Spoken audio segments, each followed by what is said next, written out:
Hello बच्चों, चलिए प्रश्न को पढ़ते हैं और समझते हैं।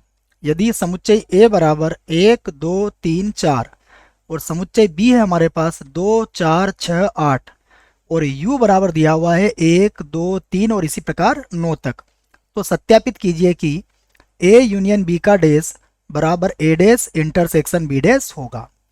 तो प्रश्न को हल करने से पहले हम प्रश्न में मुख्य अवधारणा लिख लेते हैं बच्चों। तो प्रश्न की मुख्य अवधारणा जिसकी सहायता से हम इस प्रश्न को हल करेंगे। ठीक है बच्चों, तो देखो मुख्य अवधारणा में हम 2 या 3 बातें लिखेंगे बच्चों। फर्स्ट, पहली कि जो A यूनियन B होता है उसे कैसे ज्ञात किया जाता है। तो A यूनियन B में A और B के सभी अवयव होते हैं, सभी अवयव होते हैं बच्चों, ये आपको याद रखना है। ठीक है, A और B के सभी अवयव होते हैं। ठीक है, दूसरा देखो बच्चों, दूसरा हमें याद रखना है कि जब हम A इंटरसेक्शन B निकालेंगे, A इंटरसेक्शन B, तो A इंटरसेक्शन B में केवल उभयनिष्ठ अवयव होते हैं बच्चों, उभयनिष्ठ जो दोनों के पास होते हैं। ठीक है, उभयनिष्ठ अवयव होते हैं, ये आपको याद रखना है। ठीक है, अब आप देखिए आप डैश कैसे निकालेंगे वो भी देख लीजिए। तो तीसरी मुख्य अवधारणा आपको याद रखना है कि जो A डैश होता है वो किसके बराबर होता है, U माइनस A के बराबर होता है। ठीक है बच्चों, तो ये 3 मुख्य अवधारणा है जिसके आधार पर हम इस प्रश्न को हल करेंगे। अब देखते हैं हमें प्रश्न में क्या दिया है, हम उसे लिख लेते हैं। तो प्रश्न में दिया है, ठीक है, देखो दिया है में हमें समुच्चय A का मान दिया हुआ है। तो समुच्चय A का मान कितना है, देखो हम लिख लेते हैं।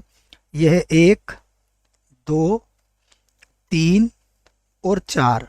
ठीक है, समुच्चय B में देखते हैं हमें क्या दिया है। समुच्चय B का मान है हमारे पास 2 4 6 और 8। ठीक है बच्चों, और U का मान भी दिया हुआ जिसे कहते हैं सार्वत्रिक समुच्चय। तो सार्वत्रिक समुच्चय का मान दिया हुआ है 1 2 3 4 और ये मान कहाँ तक ले जाना है, हमें 9 तक ले जाना है बच्चों। ठीक है, अब हमें जो सिद्ध करना है A यूनियन B का डैश, तो सर्वप्रथम हम क्या निकालेंगे, A यूनियन B का डैश निकाल लेते हैं बच्चों। ठीक है, तो अब हम निकालते हैं A यूनियन B और इसका क्या निकालना है हमें, डैश, जिसे कहते हैं पूरक समुच्चय। तो ये कैसे निकलेगा, ये निकलेगा U minus A union B की सहायता से। ठीक है, तो अब देखो U में कितने अवयव हैं, 1 से लगा के 9 तक।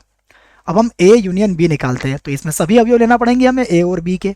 तो A और B के हम सभी अवयव ले लेते हैं। देखो 1 होगा, फिर 2 भी होगा, 3 भी आएगा, 4 भी आ जाएगा, उसके बाद 6 आएगा और उसके बाद आ जाएगा बच्चों 8। अब जब U में से आपको 1 2 3 4 6 और 8 अवयव को घटाना है, तो हमारे पास देखो क्या बचेगा, 1 2 3 4, उसके बाद बचेगा हमारे पास 5, देखो 6 भी है, फिर आएगा हमारे पास 7, फिर देखिए 8 भी है, तो हमारे पास कितना आएगा, 9। ठीक है बच्चों, इसको हम बना लेते हैं समीकरण 1। ठीक है, अब हम ज्ञात करते हैं A dash intersection B dash. ठीक है, तो फिर लिख सकते हैं हम पुनः, अब हम ज्ञात करेंगे A dash intersection B dash का मान। ठीक है, A dash intersection B dash का मान। तो बच्चों देखो A डैश हमारा किसके बराबर होगा, ये होगा U माइनस A के बराबर होगा। उसके बाद इंटरसेक्शन B डैश जो होगा वो होगा U माइनस B के बराबर। तो लिख लेते हैं हम U माइनस A, देखिए कितना मिलेगा हमें। तो 1 2 3 4 अवयव नहीं आएंगे हमारे U में से, तो क्या क्या आ जाएंगे, 5 6 7 8 9, ये लिख लेते हैं हम। तो इसमें क्या आएगा हमारे पास, 5 6 7 8 और 9, ये अवयव हो जाएंगे हमारे U माइनस A के। उसके बाद इंटरसेक्शन, अब U माइनस B, तो देखो B के अंदर क्या है हमारे पास, B के अंदर है 2 4 6 8, तो 2 4 6 8 के अतिरिक्त 1 से 9 में जो अवयव बचेंगे वो हमारे इसके अवयव हो जाएंगे। ठीक है, तो लिख लेते हैं हम। देखिए ये आ जाएगा 1, उसके बाद 2 नहीं आएगा तो 3 आ जाएगा, 4 नहीं आएगा तो 5 आ जाएगा, 6 नहीं आएगा तो 7 आ जाएगा, और उसके बाद 8 नहीं आएगा तो 9 आ जाएगा बच्चों। ठीक है, अब देखिए इनका क्या निकालना है हमें, इंटरसेक्शन। तो हमने मुख्य उदाहरण में क्या लिखा है, हमने कहा है इंटरसेक्शन का मतलब होता है उभयनिष्ठ अवयव यहाँ पर लिए जाएंगे। तो देखो अब हम लिखते हैं हमारे उभयनिष्ठ अवयव जो दोनों के पास है। देखो 5 दोनों के पास है तो मैंने लिख दिया 5। 6 दोनों के पास नहीं है, 7 भी देखो उभयनिष्ठ है तो 7 लिख लिया मैंने। उसके बाद देखिए 8 नहीं है लेकिन 9 दोनों के पास है, दोनों में उभयनिष्ठ है। इसे बना दी मैंने समीकरण 2। अब आप देखो समीकरण 1 व 2 से क्या दोनों बराबर हैं, तो हम लिख सकते हैं समीकरण 1 व 2 से। देखो बच्चों 1 और 2 से हम क्या लिख सकते हैं, हम लिख सकते हैं ए यूनियन बी और पूरे का डैश, जो किसके बराबर होता है, ये बराबर होता है ए डैश इंटरसेक्शन बी डैश के। तो यही कथन हमें सिद्ध करना था। आशा करता हूँ आपको इस प्रश्न का उत्तर समझ में आया होगा। धन्यवाद।